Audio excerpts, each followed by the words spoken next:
Nah, kalau relevansinya dengan yang sekarang ini gimana Kiai? Ada banyak sekali ceramah dan konten Islami terkait hoax, konten yang isinya mencaci, Pasti orang itu tidak paham Islam. Pasti, saya jamin. Walaupun Kalau paham Islam gak akan keras. mohon maaf Jawab. Kiai, mereka juga pakai dalil, mereka juga pakai hadis ya Kiai. Pasti salah paham. Oh seperti itu. Contoh, ayat mengatakan, walladzina hajaru wa khruju min jarihim wa udhu fi sabili wa qatalu wa qutilu kaffiran anhum sayiatihim wa adkhilanahum jannatin tajri min tahtiha al-anhar. Barang siapa keluar dari rumah dan jihad, membunuh atau terbunuh, langsung surga. Betul, ayatnya ada itu, saya tahu, hafal saya. Tapi lihat dong konteksnya turun ayat itu ketika lagi perang Ahzab, perang multi pasukan atau multi apa namanya? Ahzab, multinasional ya. Madinah diserbu 10.000 pasukan, seluruh suku Arab dikoordinasi oleh Abu Sufyan dari Mekah, nyerang Madinah sampai Nabi bikin parit untuk pertahanan. Beberapa kudanya musuh yang besar-besar bisa loncat parit. Beberapa sahabat ketakutan, masuk ke rumah sembunyi. Turun ayat itu, keluar dari rumah, jangan takut. Kamu membunuh, kamu mati, surga balasannya.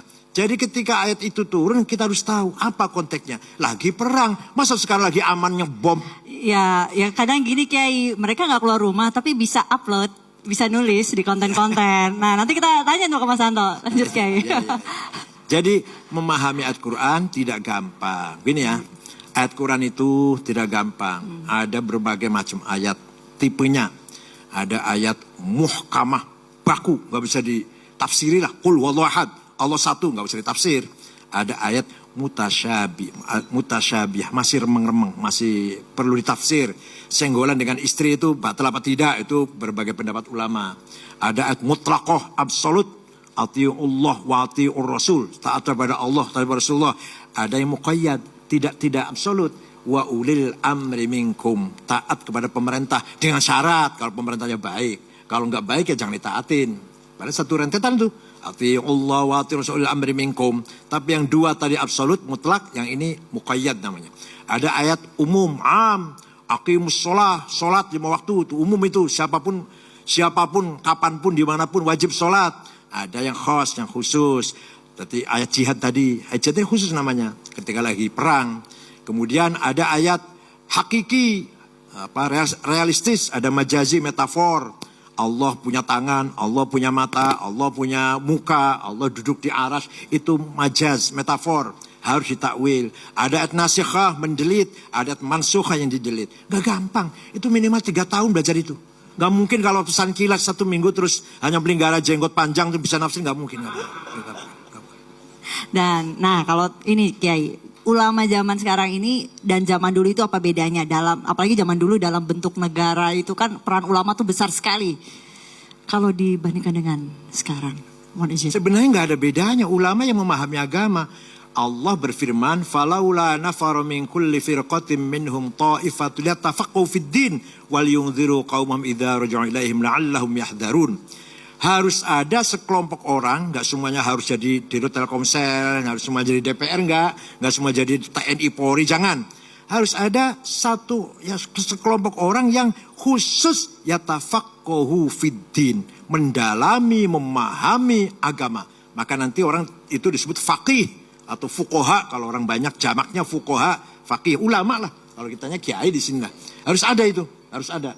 Nah, fuqaha ini nggak gampang, menjadi faqih ini nggak gampang. Betul-betul memahami tafsir, betul-betul memahami hadis. Hadis ada berapa macam, mutawatir, masyhur, aziz, ahad.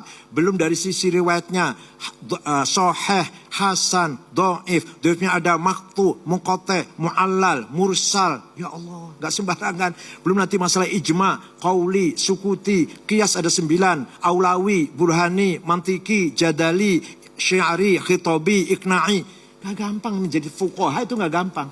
Jadi betul-betul, atau minimal kalau sekarang ya pesantren 5 tahun lah baru lumayan. Itu baru lumayan tuh.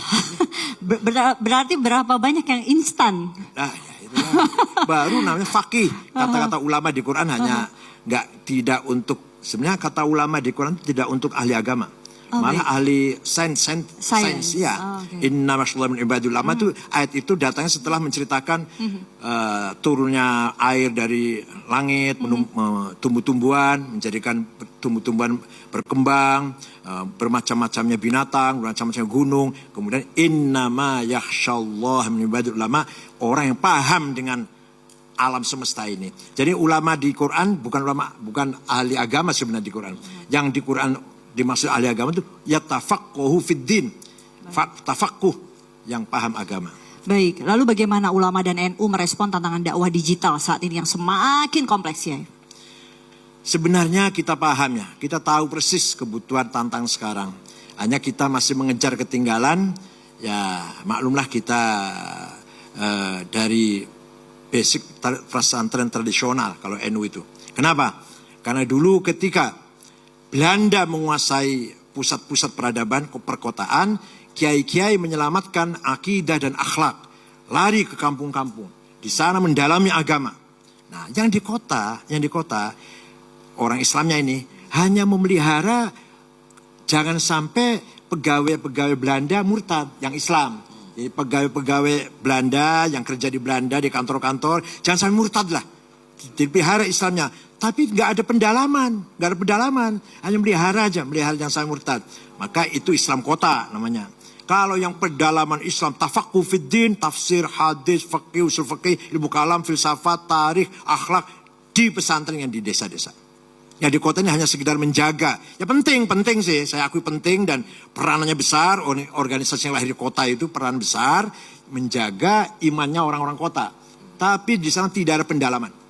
Tafaqquh fiddin tidak ada. Tafaqquh fiddin artinya di desa-desa itu, di pesantren. Walaupun sekarang sih sudah pesantren di kota juga banyak.